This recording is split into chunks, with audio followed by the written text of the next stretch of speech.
Hello, this is Virgil, Labrador, Editor-in-Chief at Satellite Markets and Research, and we're here at the SES booth at NAB 2013 in Las Vegas, Nevada with Thomas Wrede. He's the Vice President for Reception Systems of SES based in Luxembourg, and he's here in Las Vegas now to tell us all about the new trends and developments in content distribution, which is his specialty. He has a technical background, so he's very well versed on this subject. So start with IP over satellite. That seems to be a good topic.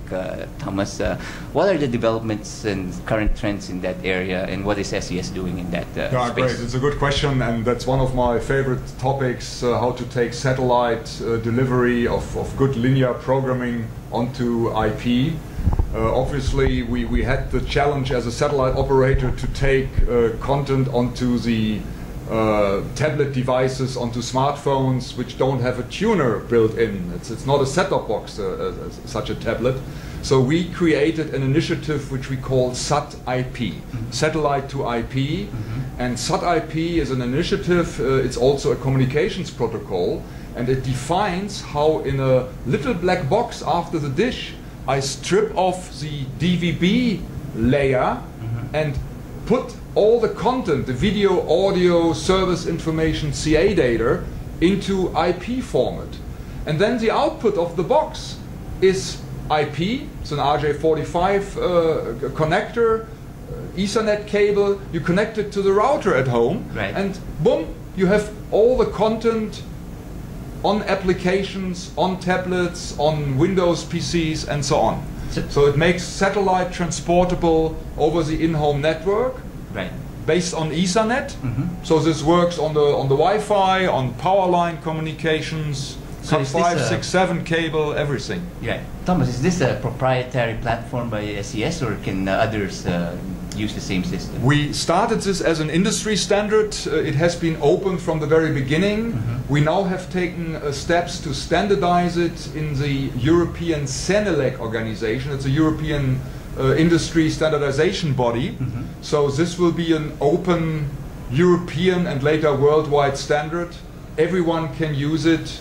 We have created very recently a website, www.satip.com, satip.com, where manufacturers, where interested people find all the information they need to know about SAT-IP. Now you're already implementing this in Germany, right? You have a consumer broadband service?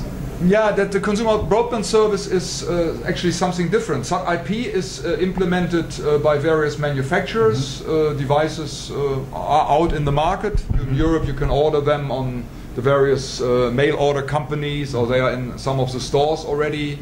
Main market is Germany because there is a plethora of free-to-air channels. There's an interest to have linear programming on tablets available from satellite.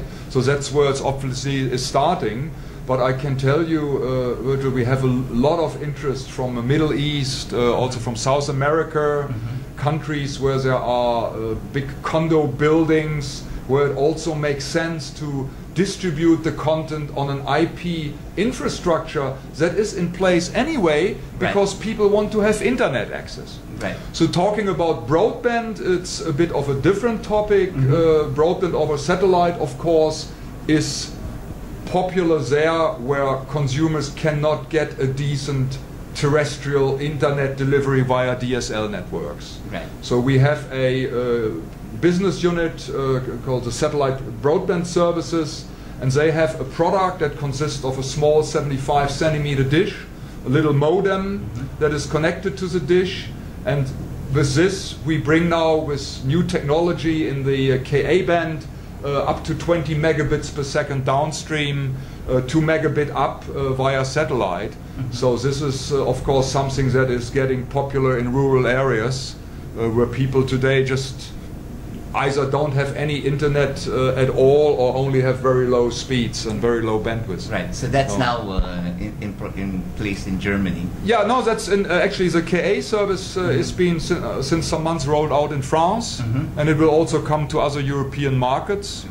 And we work with some manufacturers providing the terminal equipment and the antennas.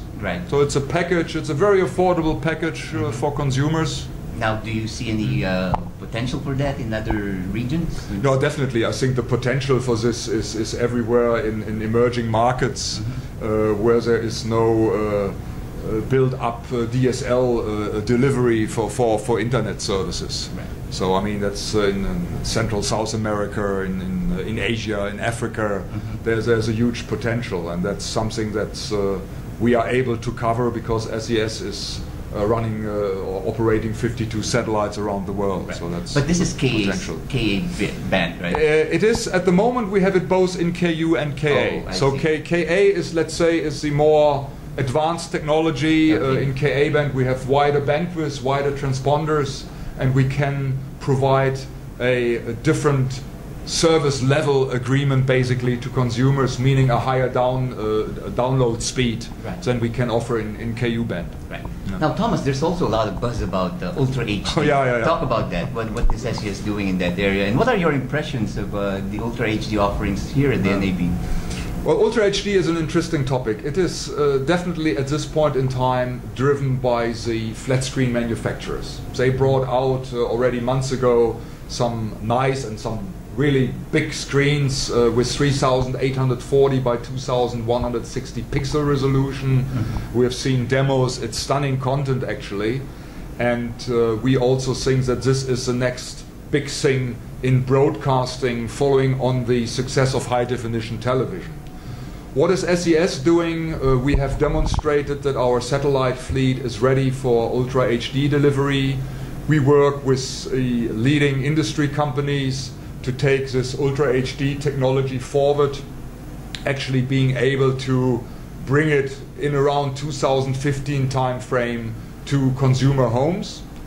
We also these days at the MIP TV in Cannes engage with some content producers, basically offering them to work with us on the Ultra HD experience, providing content, testing the distribution of such content over satellite. And I think the goal is very soon to have a workable end-to-end delivery system from the satellite uplink to the set-top box. Right. So it's an amazing topic. There are still some building blocks missing. Right. We desperately wait for the HDMI organization, as one example, to define the interface to take the picture from the set-top box at a frame rate of 50 or 60 hertz into the flat screen. The current HDMI 1.4a standard, unfortunately, is for this Ultra HD resolution limited at 30 frames per second. That's good for slow-moving pictures. It's not good enough for soccer and other sports. Right. So here we want to see some innovation. Right. So what did I see here in the last 1.5 days at NAB? Actually, a lot of good progress with some of the Ultra HD developments. Right. I've seen the first real-time encoder in high-efficiency video coding technology was shown by NTT Docomo. This, I think, it's an amazing step. It's still a big board with very big 4 FPGAs. So it's a huge hardware effort, of course, right. But it's good to see the first prototype of a real-time encoder, hardware encoder. I've seen some software encoders working very well, even in real time. I've seen the first demonstrations of HEVC-capable chips, the first hardware by a chip manufacturer called Broadcom. So these are very positive signs that Ultra HD is getting to the market. So it's very positive. Now, Thomas, the satellite operators have a lot riding on Ultra HD because it increases the bandwidth requirements, right, of content providers. So when do you see this? Is there enough content, available or will become available to increase, the demand for bandwidth? That's a good question. Of course, bandwidth, that's part of our business model. We lease bandwidth to content providers, to operators, to broadcasters. With Ultra HD, I think the bandwidth requirement will be around 20 megabit per second on the conservative edge, depending on content, maybe a bit lower for theatrical content, maybe a bit higher than 20 megabit per second for real-time sports, live sports events. So what is happening here in terms of content, a lot of producers have embraced Ultra HD. So it is going to happen. There is also the production equipment coming on the market. I think we've seen some exciting announcements here as well at NAB from leading companies that there are new cameras being brought out. I've heard about, I think, the first 4K switcher. So the production equipment is coming. I know from discussing with our customers that they are all experimenting how to get the best, the optimum Ultra HD quality, because I think what is important is when we launch it, when we present it to the consumers, it has to be stunning. It must not be just a little bit better and people say, oh, what the heck, HD is probably good enough for my home. They must say, wow, this, I want this. I get a new flat screen. Right. So coming back to your question, yes, at this point in time, content is still rather scarce. Good quality content at least. We think over time, and it will take some time, there will be more and more content available. Right. It's going to come, right. No doubt about it. Right. Now finally, Thomas, just to complete the picture here, you know, 3D was the buzz a few years ago, and looks like it really didn't meet expectations. But there are some, there's some glasses. Yeah. Glass-free, autostereoscopic, initial ones, you know.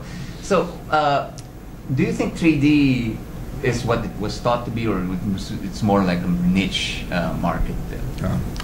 That's a good question. I must say we were also very engaged to drive 3D forward as something complementing the HD experience. I think we have always seen as something that would be watched by consumers once, twice, 3 times a week for special events where people sit and put the glasses on and watch 3D. But I think we also realized pretty soon that the necessity to wear glasses is a big stumbling point, right. a big blockage right. for the uptake of 3D, and I think so it happened.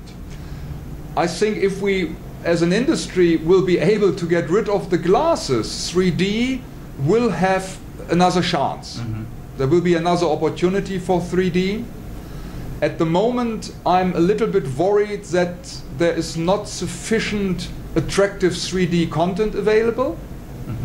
So, coming back to your question, my personal view is that 3D will stay in a niche rather. Right. It will be the special thing where you say, oh, family, darling kids, right. let's watch this in 3D. Or some special events like concerts, some movies. Something special, something popular will be watched in 3D, right. but the mainstream will be HD, and then on the higher end, Ultra HD. I think that's the situation for years to come. I must say I've seen and I'm following all these attempts to have good glassless 3D, the autostereoscopic 3D. Right. If you compare the picture quality with Ultra HD, it's not sufficient. I'm sorry. Right. Right. I don't want to have that in my home. It's 3D, right. but I would rather go for a nice Ultra HD 65-inch or bigger if I fit it through the door and enjoy the Ultra HD content. Right. Well, there you have it. Thomas Wrede, the VP for Reception Systems for SES, is taking on his perspective, so to speak, on the various different formats out there. And for all the news and information in the global satellite industry, you always have Satellite Markets and Research at www.satellitemarkets.com.